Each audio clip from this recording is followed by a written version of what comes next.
Oh, air conditioner. Welcome to Sensible Prepper Live. We just realized our air conditioner's on. We need to turn it off. Great to have you guys with us today. We're going to be talking about something that is every day. It's every day and what we need to be doing. But first, big thanks to Robbie Wheaton for being here. Glad to be here. Glad to make it today. Gunsmith for over 20 years, owns Wheaton Arms and does really great Glock aftermarket parts and other things.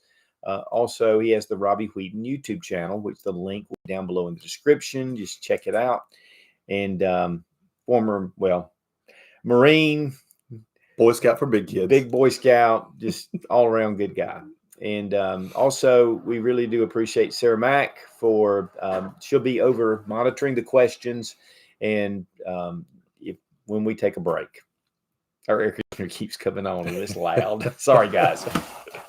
Okay, so, and we also want to give a big thank you to Exotac. I normally have my little props out here, but Exotac makes some of the best fire starters on the market. You need a fire kit. I mean, it will boil your water, cook your food. It'll give you light, warmth, and it can keep predators at bay. So having a fire kit is just basic. And who doesn't love building a fire, right? I am a fire bug. Pyromaniac. I love to make fire.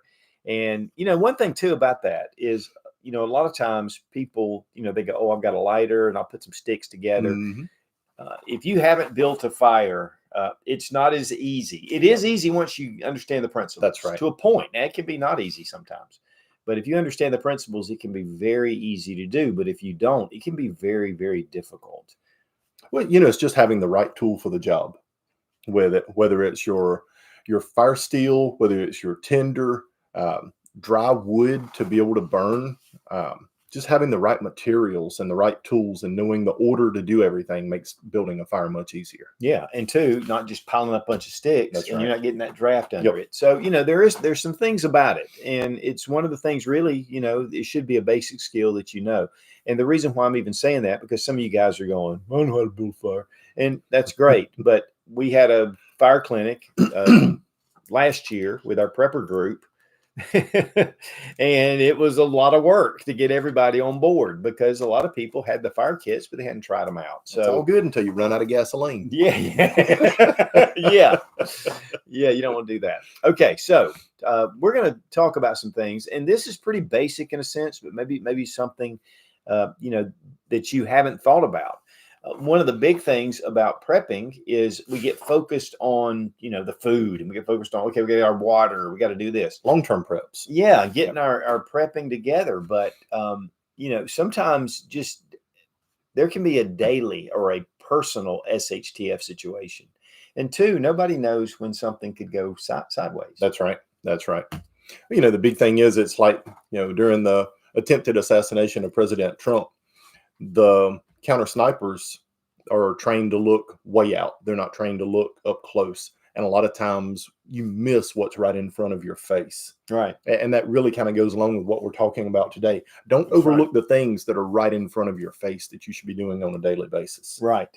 It's not about the apocalypse. It's not about, grid down and zombies coming out. It's about every day. Yeah. And we're ready for that too. So we're going to have a list of about 15 things. We're just going to kind of go through them. We're going to take a break, as I mentioned, and we'll answer some questions, and then we'll get back into it. So first thing, and this one is close to home. This is carry cash. Hand me that, Robbie. So, having some cash on hand, it's really become almost archaic. Yeah. If you get somebody in the grocery store and they pull out cash and they're getting their change and you're kind of like, come on, people, let's go. I got to go. But cash is vital, number one, to your privacy, but it's also important when the ATM is down, when the power's out. Last week we experienced where Microsoft did a security patch and disabled a lot of banking. Yep. There's a friend of mine in the banking industry said that they had a bunch of their branches. There was nothing they could do. That's right. And so, and that's just an everyday boom. That's right. Gas stations were down. Pharmacies were down. Airlines are still down. Delta is still, we've got a trip planned tomorrow. And we were looking at all of our stuff with our travel, and Delta, thank goodness we're not flying Delta tomorrow, but Delta, out of our area where we live, all of their flights are still either delayed or canceled right now. Wow. And that's been since last Friday. Right. So a lot of things are back up and running normally, but like the doctor's offices, all of our doctor's offices around here are tied in with Microsoft, and none of them could accept payments. They couldn't even process any of your information. They were having to write everything down like, we used to. So, right. And two, I think that lends itself to, in your personal life, what are the things that you need to have? Everything's electronic. We keep everything electronic, but do we have backups? And, this Microsoft thing just happened. Right. But what about cyber attacks? We saw that with the gasoline shortage, a couple of years ago. And so having cash and keeping cash on you, not just some cash put away and put in your safe, but having cash on you. And it's something that I've really gotten to where I have to have cash on me at all times. And I try not to use it if I can. I try to hold on to it because I don't want to just, spend it out. Well, it kind of goes along with what we always talk about in prepping, where 1 is none and 2 is 1. It's just a secondary. It's a backup. We use our debit cards day in and day out for everyday things. But when something happens and we need to buy something and that debit card is not available for whatever reason, having cash on hand is your backup. Right. Yeah. Even in your go bag, your get home bag, something, I try to keep some cash in there as well, just to have some extra cash. And when somebody might say, well, how much do you keep in there? It was funny. In the back of my phone, I always kept a $20 bill. Yep. And I told my kids, I said, keep a $20 bill in your phone case. Just keep it back there. Funny thing is, you won't even think about it. No, that's right. And then all of a sudden you really need it and you'll go, oh, my phone. And you'll be able to have that. And that's happened to me a couple of times. For over 20 years with me, with my phone, it's called the phone hundo.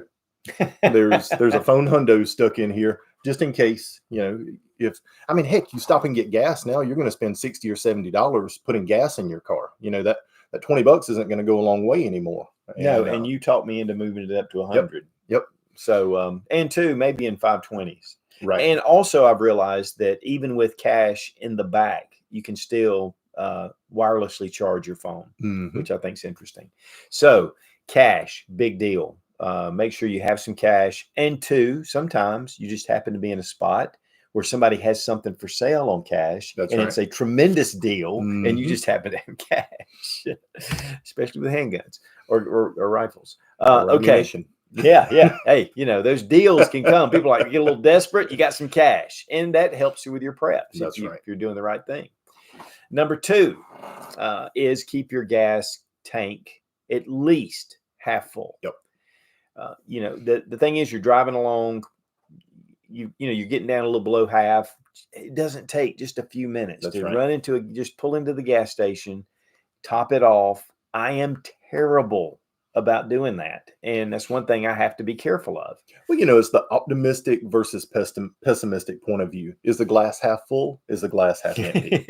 So I prefer mine to be half full or more. But the thing is, situations can change. Something can happen and you need that gas. You need the extra gas. And two, just like, again, we witnessed a couple of years ago when we had the gas shortage. If you got caught at work and people piled into the gas stations and took the gas, then you're in trouble. A few years ago, there was a big gas shortage. And I remember this has been many years ago, and we were out of town. And so we were going to drive back home that night, and we realized that our tank was low. Yep. I mean, it wasn't like it was above a quarter of a tank, but where we had to go, it was going to be really close. And I remember we drove around and tried to find a gas station. And finally, I think we did, and we got a little bit of gas. And then we ended up staying anyway. But, that's the thing. There are things that can happen, have happened, and will happen. And, a gas tank is just one of those things is you're going to use that gas anyway. That's right. So make sure you keep it at least half full. Number three, carry your EDC. Now, basically, if you have a concealed carry permit or you have your constitutional carry, or you just want to take chances and carry without anything. That's fine too. That's on you. But Not legal advice. yeah, not legal advice, but I went that way a long time before concealed carry. So I'm not going to criticize anybody. I'm not going to judge. But, having your concealed carry with you, a lot of times people kind of go, well, I'm going to this bad area, or I'm doing this, so I'm going to carry a gun. Self-defense can happen anywhere. Yep. It can happen in the nicest areas. It can happen in the worst areas. And so always having your concealed carry. And one thing about it, and a lot of people, they don't. I've got friends of mine that carry on occasion, if they're going out or they're doing whatever. And some of that has to do, one of the guys is a professor at a college, Yep. so he can't carry. And he's a professional, so it's very difficult even if he could.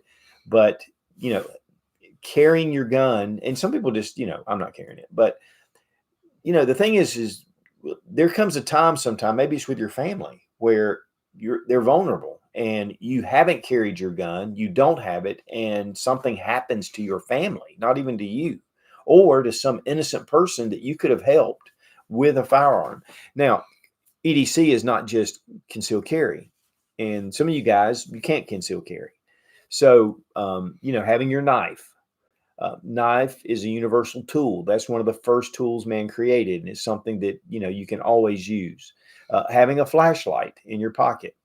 Before I carried a flashlight on a everyday basis, I was kind of like, I remember I was down at Going Gear, and I was just starting to do some stuff with Marshall at Going Gear, and he had over 800 different flashlights on his website. It was a big deal for him. And he said, "Do you carry a flashlight?" And I said, "Nah, and he said, "You need to carry one." Once I started carrying a flashlight, I need it all the time. Yep. There's certain things. I drop something up under a table or something, and I'm looking, or something, something's lost, or I just need some extra light. Or nowadays, I go to a restaurant with dark lighting, and I have to get my light out and put it on the low setting, and to be able to see. So, and then of course with security, light is your number one security tool. And so having a light at night especially is important. Now, if you live in an urban, suburban type area where there's a lot of lighting, you'll be tempted not to. But if you ever find yourself in a self-defense situation, having a good light is going to be good. And of course, now, knife, light, of course, your phone, your billfold, your keys, we do that already, possibly a multi-tool. And so that is your EDC. It's what I carry every day. One thing that's a big deal for me is I always have a good, solid, sturdy belt. Yep. To carry my firearm. I want to make sure it's not flopping around, having a good holster for it. And so those are things that every day is great. If I get into a grid down situation, those items are going to be invaluable. That's right. Absolutely. And, I'm glad you brought up belts. Belts are one of those things that I think a lot of people, especially people that don't carry on an everyday basis, really tend to overlook. They don't realize the importance of a good solid belt. And there's a lot of good stuff out there. I'm a leather belt kind of guy. Love leather belts. I've worn them for years. The Galco leather belts. I did a long-term test on one, really without planning on doing it. Bought one about 20 years ago and wore it every single day. And competitive shooting, when I was doing some IDPA stuff with my EDC, everything. And that belt lasted more than 20 years before it really started wearing out. And I replaced it with one just like it. Yeah. But it has been a tremendous belt.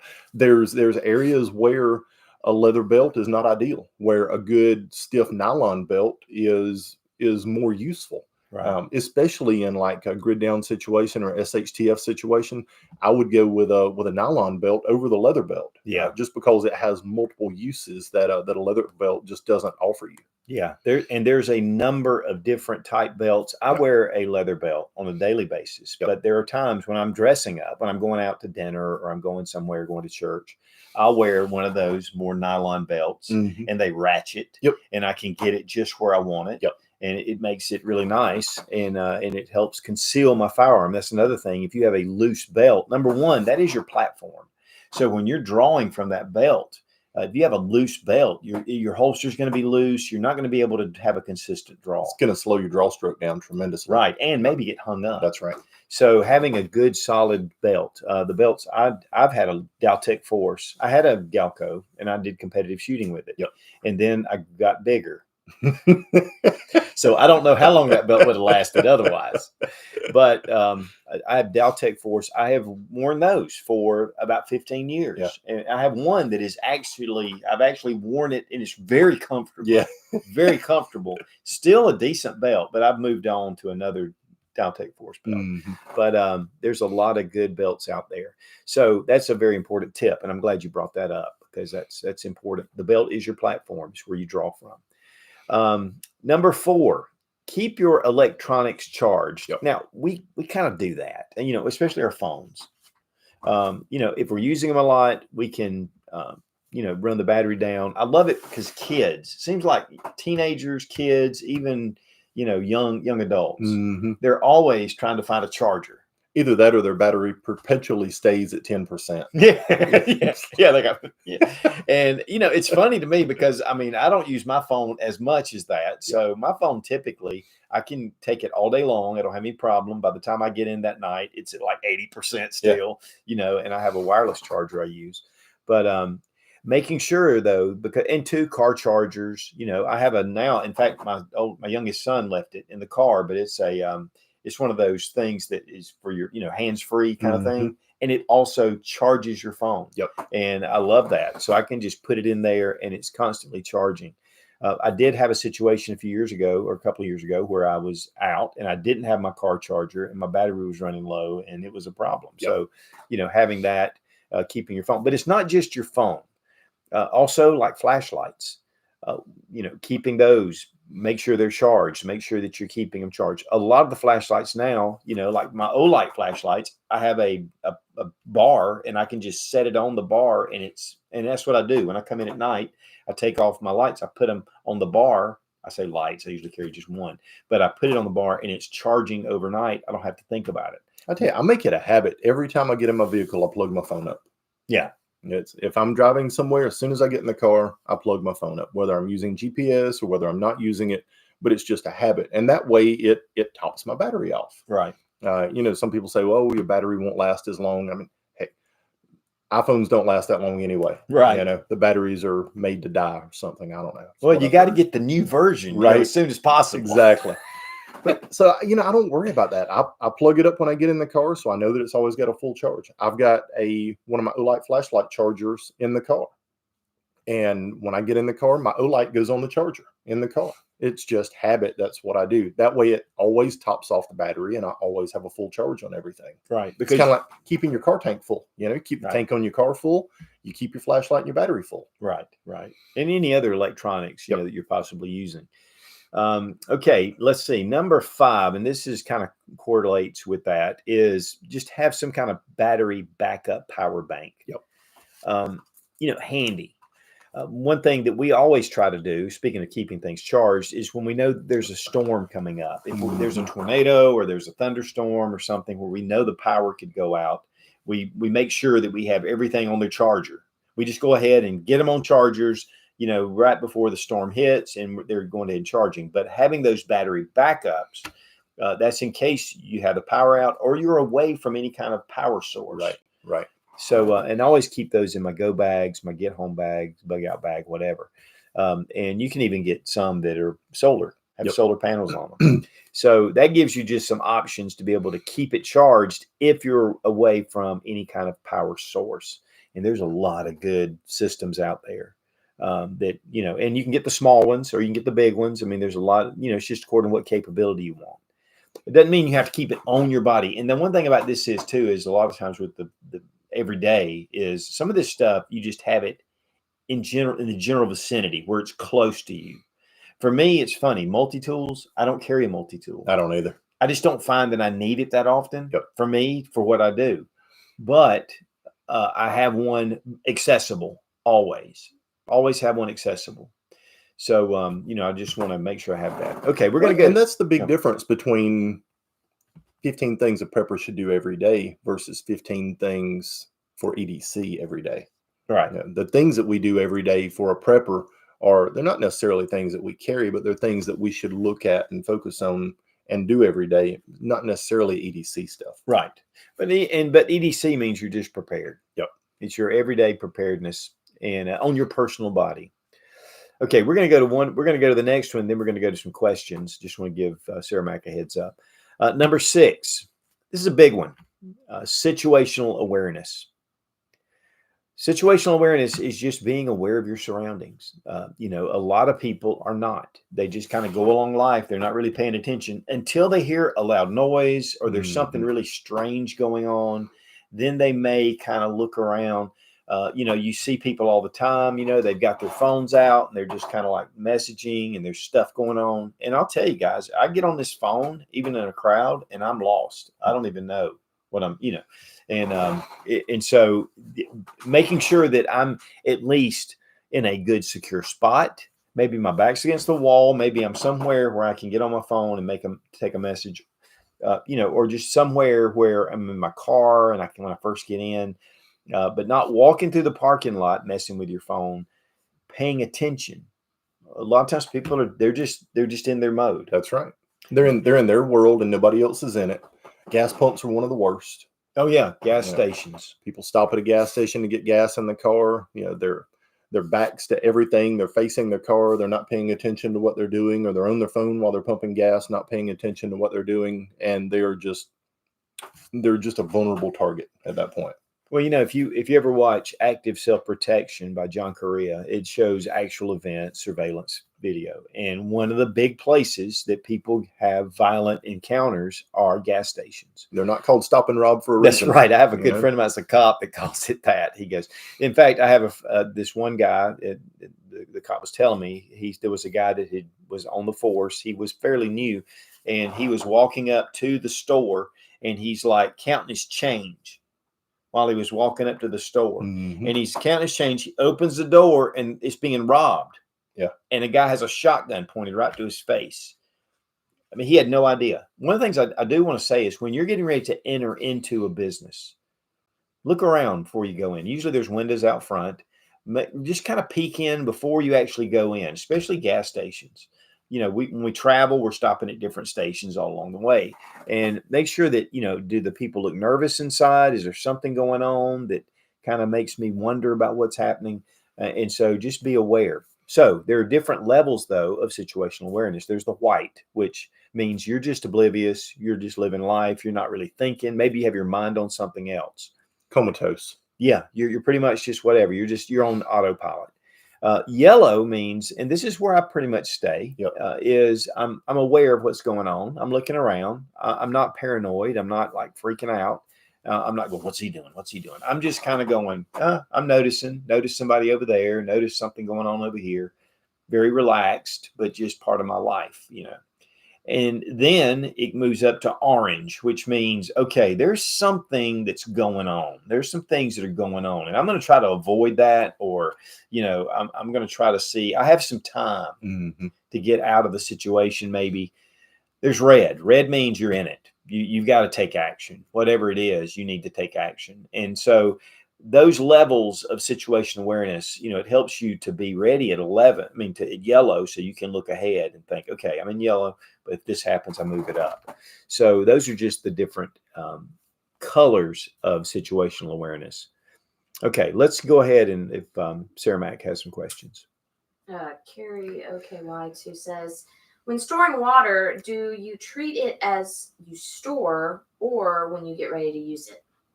When you're storing water, well, if I'm storing water, I'm going to use it if I need it right there. It's going to be ready to be able to be used. I'm not sure I understand I think for like long-term storage, long-term storage of water, I would treat it before I stored it or as I'm storing it. That way it's going to have a longer shelf life. If it sits for an extended period of time and you're concerned about it, treat it before you drink it again. It's not going to hurt anything to treat it again. Right. And that is typically with bleach. Bleach is a good option. The main thing is algae. Another thing is water that's sat for a long time, it becomes deoxygenated. So you want to, and all you have to do is take a container and pour it back and forth. Yep. And it'll revive the oxygen in the water. And so once it is treated, and so that way you can just get the oxygen back in the water. But the big dangers of water typically is it gets some sunlight, and you get some algae in it, or you get some kind of parasite in it. So if I was going to do long term, but even then, I could treat it. But typically, when I'm putting water up, for me, I don't typically treat it before I put it in. If I'm going to do a big 55-gallon drum, I fill it up, top it off, seal it, and then it stays in that place. But it probably wouldn't hurt. Yeah. I think it would be a problem. Yeah, if you treat beforehand, you can prevent things from growing. You can prevent algae and different things like that from growing, and extend the water's life longer. And it'll be a lot less that you have to treat later. Daniel Hampton says, "Hey guys, I love your channel. I'm thinking about pocket carrying, possibly a revolver. What are your thoughts and suggestions? Should I go 38 or 357?" Well, your 38 revolver is going to be smaller. Well, 38 and 357, generally you can get them in the same size gun. If it was me, I would go 357, just because you have the option of using 38s or 357s. You get the added performance with the 357, but you get the added recoil and muzzle flip with it as well, where the 38 is a lot softer shooting, a lot easier to shoot, and there's still great defensive loads available for the 38 too. Me personally, I love Smith & Wesson revolvers. They're little snubbies. They're airweights. I think they're one of the best, if not the best, revolver that you can get for a carry gun. And then there's a ton of different pocket holsters available, from the little sticky holsters and stuff that protect the trigger guard and allow you to still draw it out of your pocket without the holster coming out with the gun. Yeah, I mean, a revolver is very simple. It's very easy to use. And two, one thing that's great about a little snubby, even if you're not using that as your primary concealed carry, it makes a great backup. Yep. And one of the reasons why is because if, let's say, in fact, Chris Costa was talking about this. Chris Costa is an incredible, just incredible. But he said that he takes a revolver. He'll always have one. And he said, let's say I'm out somewhere and my 14-year-old son, who can shoot, but he's not allowed to conceal carry. And he says, we get ourselves in a situation, let's say at a mall or something. He said, I can hand him that little lightweight revolver. He knows how to shoot it. Or if you're in a situation where you have a bystander that would help, is willing to help, and you can actually hand it to them. They don't have to have a lot of experience with guns to be able to operate a revolver. And so it just gives them a potential for self-defense. Plus, it gives you a force multiplier. That's right. One thing I would recommend, though, if you're looking at doing a pocket carry revolver, is go with a hammerless model versus a hammered model. Yeah. That way, if you have to shoot it from your pocket, you can. But you don't have to worry about the hammer hanging up or snagging or anything on your pocket while you're trying to draw it. Yeah.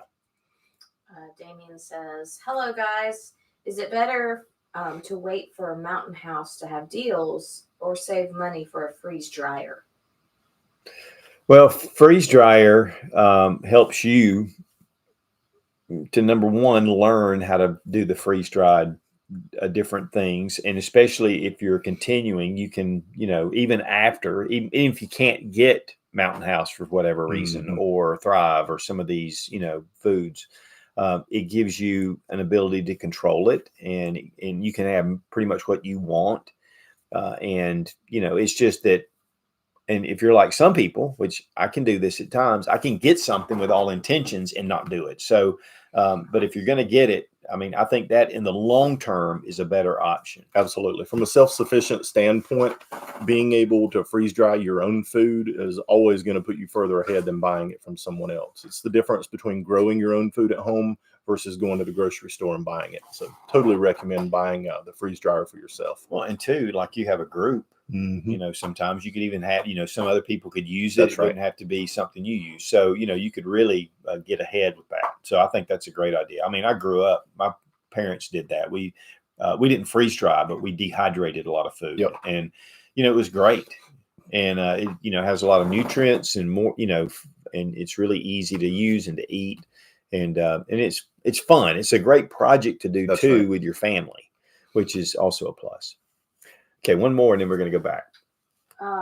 CDN guy says, "Question for those of us stuck living in large liberal cities behind enemy lines. What are some strategies for meeting and recruiting like-minded preppers, preferably people who live fairly close?" Well, I think one thing, for me, what I would do is like gun shops, Hmm. or you go into now, and of course, obviously, some cities, that makes a big problem. But getting connected with people that are in the area of that would be more tending to go to those places.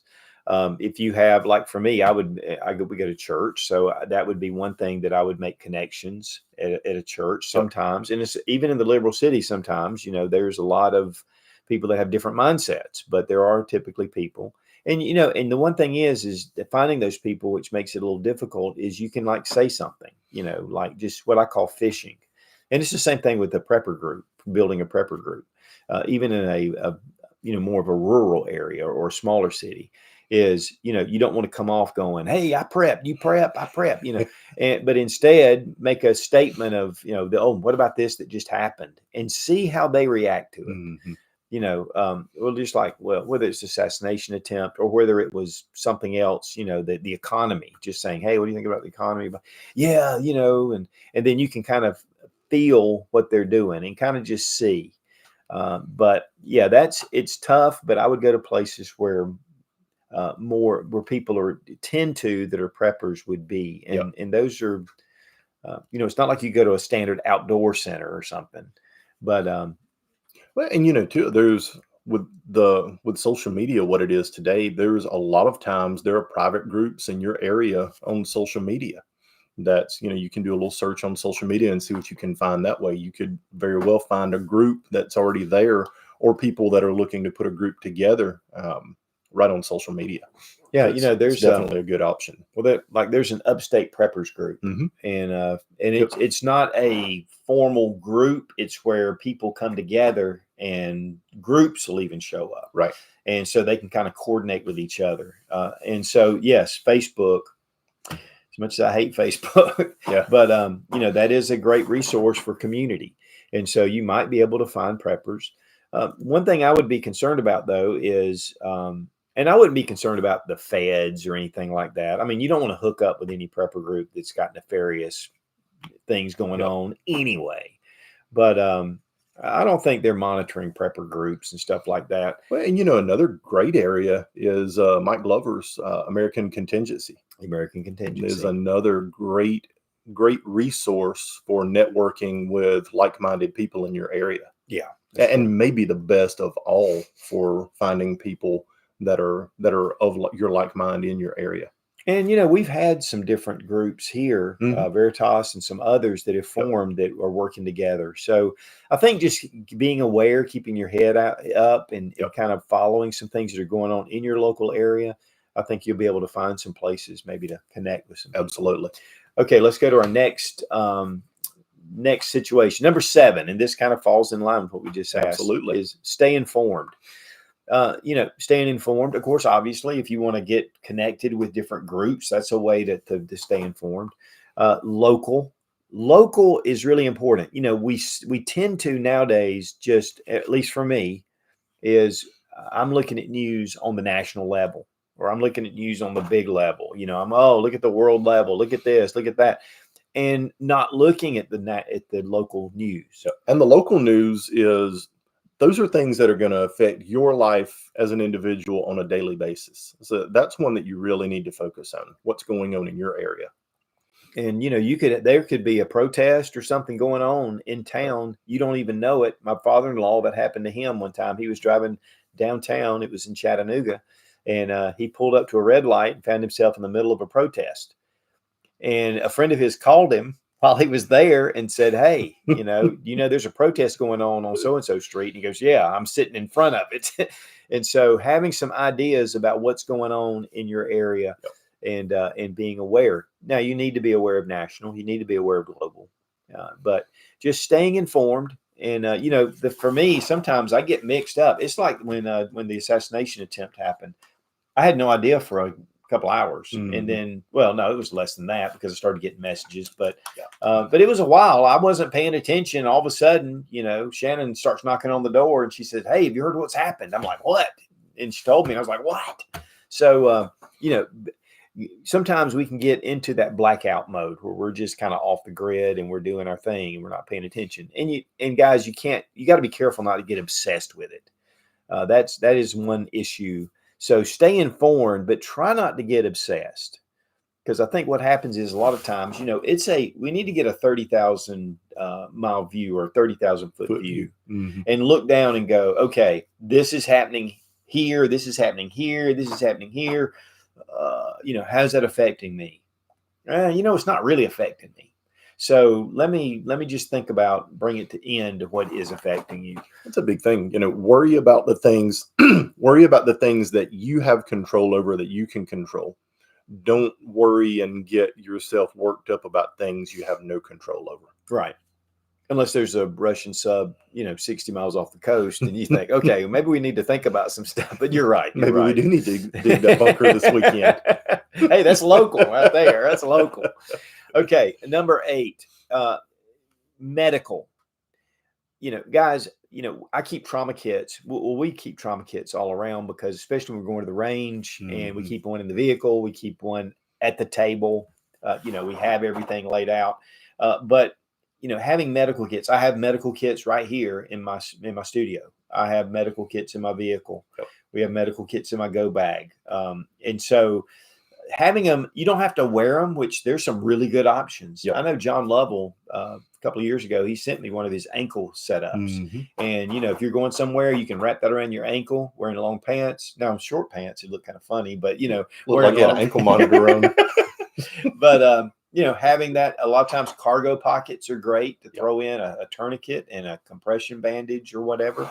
But having some medical within reach, within a certain area where you can get to it. Close at hand. Yeah, close at hand. Yep. Yeah. But yet you don't have to walk around with it, but that's even a better option if that's what you want to do. And the big thing to go along with medical is not just having the tools, but knowing how to use them. Right. Get some training on medical. Learn, take a Stop the Bleed class, some of your different classes that are out there.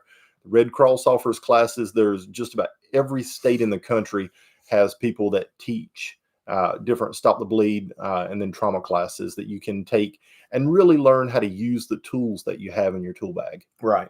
It's funny, when I first started taking trauma classes, and at first I was like, okay, my wife's a nurse. So, she talks about all this stuff, and I'm going, I have no idea what she's talking about.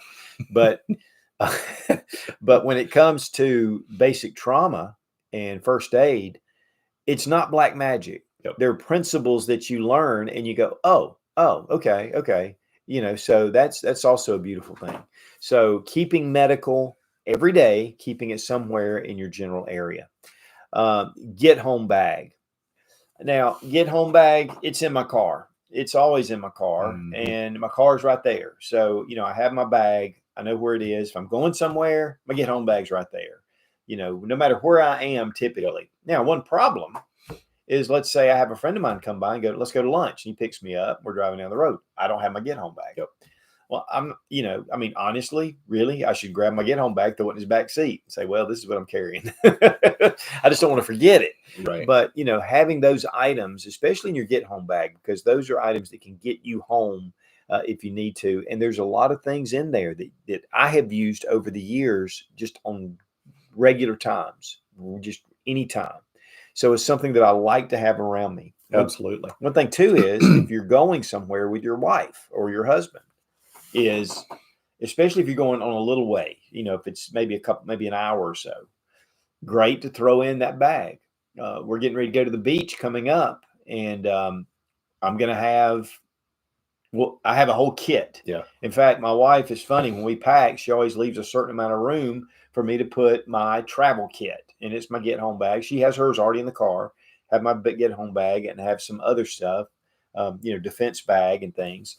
But, making sure that I always have those handy. So again, it's an everyday thing, because no matter where I am, typically I'm within a few feet, or at least right there where I can get to it. If I had to, I can get to my get home bag. And one of the big things with a get home bag is it's not a pack it once and forget it bag. It's one of those bags that you do need to go through it on a relatively regular basis. And check things, make sure that everything is still in place. I go through my bag seasonally and make some changes to it based on the season that I'm in. Batteries, different things like that. flashlights, lighters, checking things, making sure everything's still working like it's supposed to. But don't pack it and forget it. Go through that bag once a quarter, once every 3 or 4 months, and just double check everything. Make sure everything that's in the bag is working. You may not ever need it, but that one time that you do, you want to make sure that what you need is in there and that it works. Right. I did a get home maintenance bag where I went through it. The lighters weren't working. Some things had gone wrong. One of the zipper pulls had actually pulled off. It was just paracord, but it was a pain in the butt to get in there. So it was like even my bag that I depend on, because I'm picking it up, putting it over here, moving it around. Maybe I'm taking it and putting it in another vehicle. And so making sure that's right. That's a good point. Okay. Which goes along with this. Right now I'm wearing flip-flops. But I always have a good pair of boots or sturdy shoes in my vehicle, or I actually have some right here in the shop. I always try to keep those within reach. That's right. I think one time I was out somewhere, and I wear flip-flops a lot in the summer. Not as much as I used to, but I do wear flip-flops quite a bit. And I was out somewhere, and I thought, you know what? If I had to get home, and I'm running around in flip-flops or something really traumatic happens and I need to run or something, I can't do that. And so it really made a big impression on me to make sure that I always have boots or sturdy shoes. And of course, if you're wearing flip-flops, you probably want to have a pair of socks stuffed in there. So that's a real important. Absolutely. Because there could be something happen to where there could be debris even where you could damage your feet or run. And so boots are important.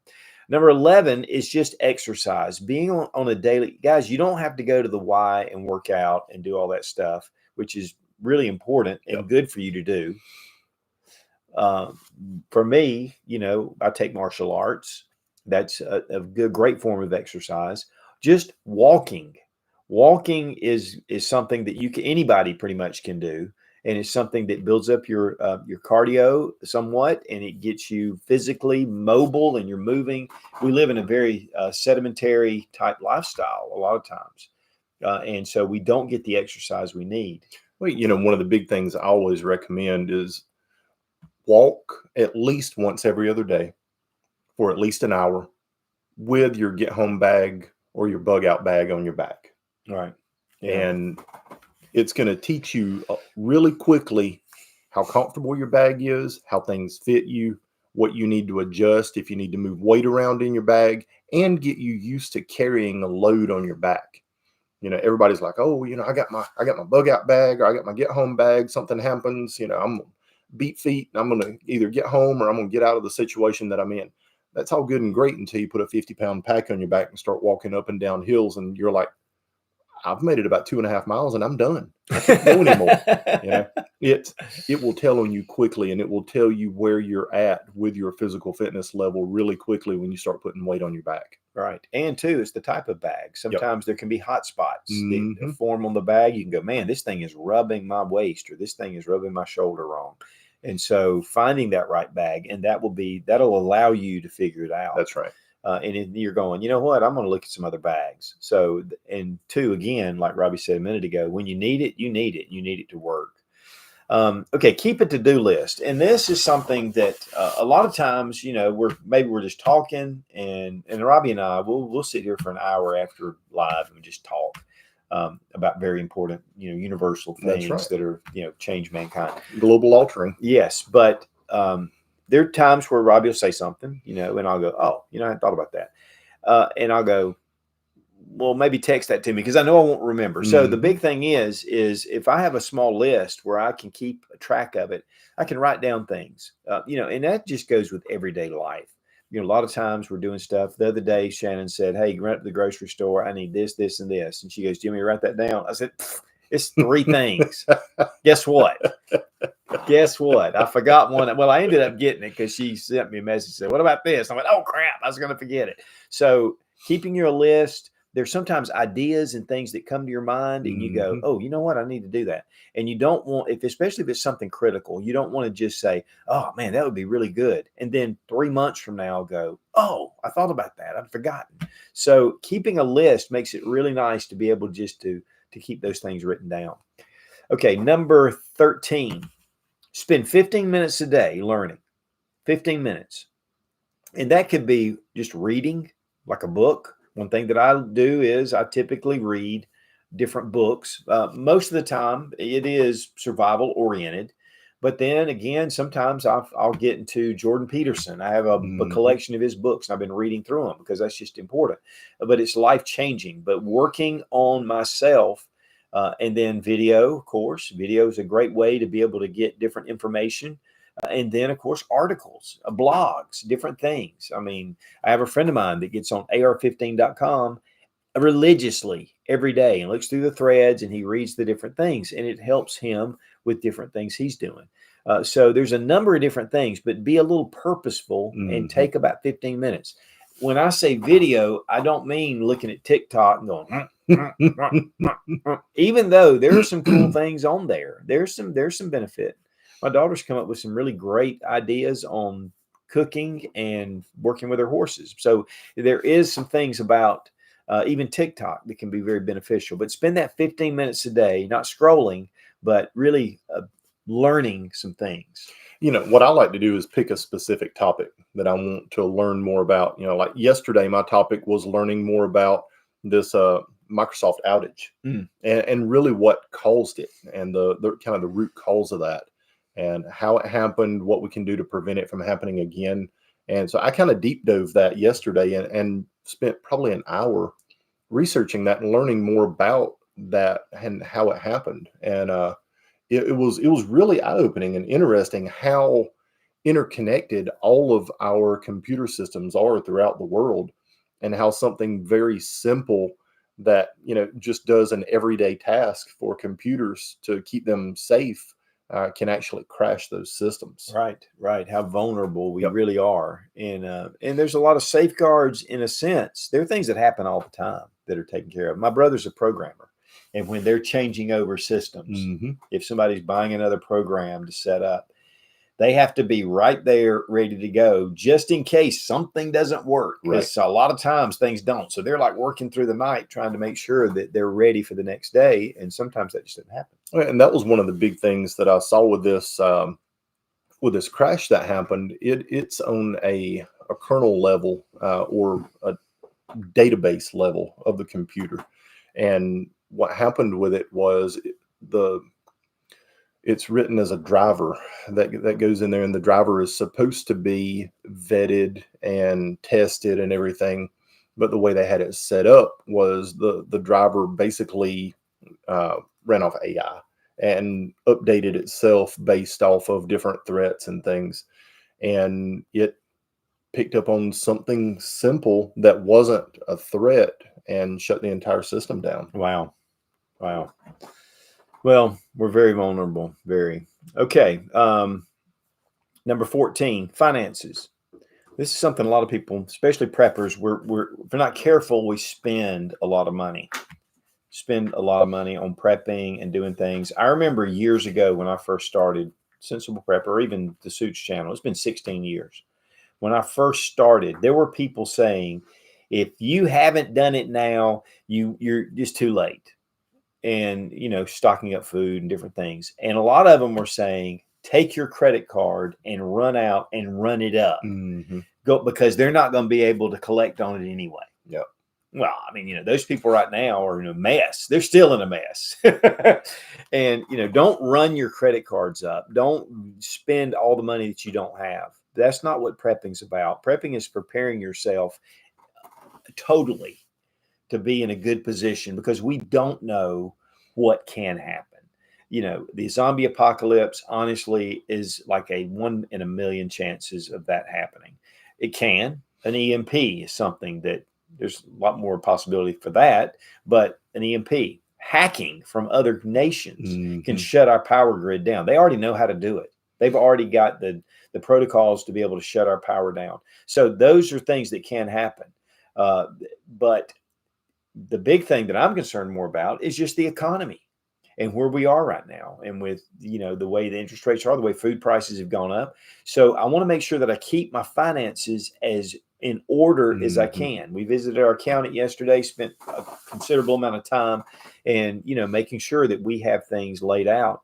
And it's very important to make sure you get out of debt. Get out of debt. The one thing about the Great Depression was when that happened, a lot of people defaulted on loans. I mean, by en masse. Mhm. Well, it wasn't like the bank went, oh, well, it's the Great Depression, so we're going to be easy on you. No, they evicted thousands, if not millions of people out of their homes. So, just because things have a massive downturn doesn't mean that it's going to turn into total chaos. But if your finances are in order when things do take a massive downturn, you're in good shape. Right. But unfortunately, if you have a lot of electronic banking, that could disappear. Could. And that's one thing you need to think about and prep for. It's one of the reasons why we do a lot of precious metals. Okay. Number 15, and then we're going to go to a few questions. Family time. Now, a lot of times you can get your family involved in the prepping, which is great. Take them out, let them do things. But even more importantly, make sure you're bonding with your family. This is why we prep. That's right. That's why we prep. So we want to have a balance with our family. Make sure that you're spending time even with extended family. We're getting ready to go, like I said, down to the beach coming up, and we're going to have about 20 people in this house, and it's a good time to either bond or kill each other. It's one or the other. So we're going to try to bond. No, it's always a great time. We have a great time. And we're doing the exact same thing. We're traveling out of state to go to a family reunion. Oh, that's this right. weekend. That's right. I knew you were going to that. Yep. But taking time to bond. The one thing is, a lot of people, and I've been listening to this lately, is that the education system has stolen our parenting skills. And what I mean by that is we let the educational system take our kids, and they come home, we take them to ball games, we eat dinner, and then we watch TV and we go to bed. And we're not taking our kids and we're not instructing them and teaching them the true values of life. And we let other people do that, and because we're so distracted. Take time to invest in your family. There is nothing more important to you, shouldn't be, except for your faith. And that's part of your faith, is to invest in your family and to pass down that generation. It'll make them more balanced people in situations that can happen. They're going to be in better shape than people that haven't been. Absolutely. Here's the thing.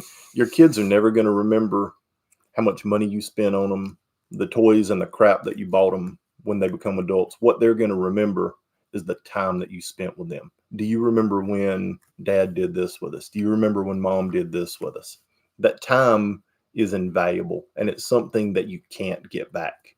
Right. You don't get a redo on that. Right. You can always make money, but you've got one shot with your children to spend time with them before they're adults. That's right. Very good.